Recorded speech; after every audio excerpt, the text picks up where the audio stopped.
পূর্ব বর্ধমানের খণ্ডঘোষ ব্লকে হংসরাজ ক্লাবের এই বছরের থিম হলো দীঘার জগন্নাথ ধাম।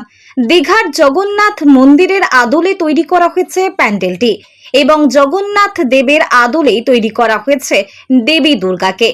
পরিবার দীঘার জগন্নাথ দেবের যেমন হাতে কোনো অস্ত্র নেই, তেমনি খণ্ডঘোষ ব্লকের হংসরাজ ক্লাবেরও দেবী দুর্গার হাতে নেই কোনো অস্ত্র। শুধু তাই নয়, অসুরকেও রাখা হয়নি দেবী দুর্গার সাথে। এক কথায় বলা যায় যে যুদ্ধ নয়, শান্তির বার্তা দিতে দেবী উমা আসছে মর্তে। মহালয়া তিথিতে ভার্চুয়ালি ভাবে বাংলার বিভিন্ন জেলার পাশাপাশি পূর্ব বর্ধমানের খণ্ডঘোষ ব্লকেরও এই হংসরাজ ক্লাবেরও দুর্গাপুজোর উদ্বোধন করেন মুখ্যমন্ত্রী মমতা বন্দ্যোপাধ্যায়। ক্লাব কর্তৃপক্ষ জানিয়েছেন 37তম বর্ষের এই বছরের থিম হলো দীঘার জগন্নাথ ধাম। দীঘার জগন্নাথ ধামের আদলেই তৈরি করা হয়েছে এই মণ্ডপ। পাশাপাশি একইভাবে তৈরি করা হয়েছে প্রতিমাও। জগন্নাথ দেব যেমন শান্তির প্রতীক, তেমনি তৈরি করা হয়েছে দেবী দুর্গাকে। দেবী দুর্গার হাতে নেই কোনো অস্ত্র এবং অসুরও নেই সঙ্গে। তারা বলেন, বিগত বছরগুলোতে বৃদ্ধাশ্রম, আদিযোগী, বেনারস ঘাট সহ একাধিক থিম করা হয়েছিল। প্রতিটি বছরই সাধারণ মানুষের পাশাপাশি এই ক্লাব নজর কেড়েছে জেলা প্রশাসনের ও সাধারণ মানুষের। পুরস্কৃত হয়েছে নানা সংস্থার পক্ষ থেকে। এবছরও রাজ্য সরকারের পাশাপাশি অন্যান্য সংস্থার পক্ষ থেকেও পুরস্কৃত হবেন বলে আশা করেন ক্লাব কর্তৃপক্ষ।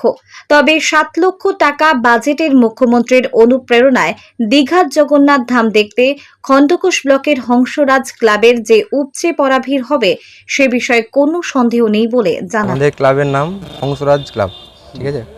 আমার এই থিমটার আমাদের মুখ্যমন্ত্রীর অনুপ্রেরণায় যে দীঘার জগন্নাথ ধাম হয়েছে, সেই দীঘার জগন্নাথ ধামটা করার চেষ্টা করেছি।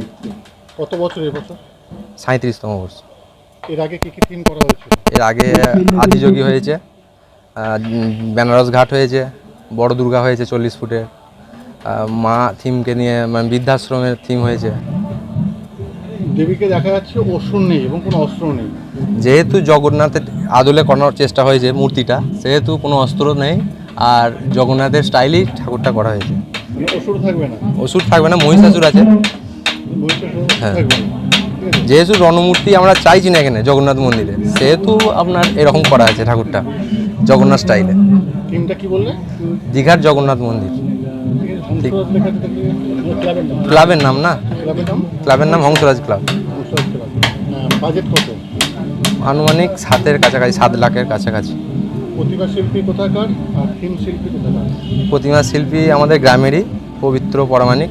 আর থিম শিল্পী আমাদের আছেন কাকা, আর আমাদের আরেকজন আছে যে কাজ করছে কাকার সঙ্গে, উপরে আছে প্যান্ডেলের কাজ চলছে, অমরেশ। কিরকম ভিড় হয় মোটামুটি? মোটামুটি ডেলি মোটামুটি 40,000-এর কাছাকাছি এসে যায় ভিড়। পুজো উপলক্ষে কোনো অনুষ্ঠান কিছু করা হয়? হয়ে ওঠে না, ভিড় সামলাতেই আমাদের টাইম লেগে যায়, হয়ে ওঠে না কিছু করার। নাম আপনার? স্পন্দন ঘোষ।